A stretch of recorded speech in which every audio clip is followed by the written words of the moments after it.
সাদ্দাত নামের বেঈমান জান্নাত বানায় দিল। আল্লাহর জান্নাতে যাব না, আমি নিজেই জান্নাত বানাবো। বিশাল জায়গা নিয়ে সাদ্দাত নামের বেঈমান জান্নাত তৈরি করলো। আমরা শুনেছি সাদ্দাত জান্নাত তৈরি করেছিল, সাদ্দাত জান্নাত তৈরি করেছে। আমি তো প্রায় 15 বছর থেকে বলে আসছি, আজকেও আপনাকে বলছি, সাদ্দাত জান্নাত তৈরি করেছিল, তার প্রমাণ কোথায় আছে?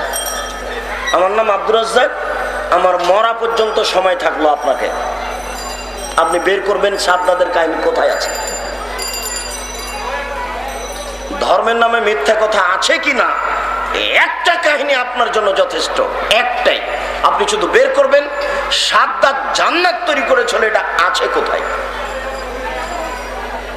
জন্মের পর থেকে, যেদিন থেকে বুদ্ধি হয়েছে সেদিন থেকে তো শুনে আসছি যে সাদ্দাতের জান্নাত ছিল, সাদ্দাত জান্নাত তৈরি করেছিল, অনেক কিছু।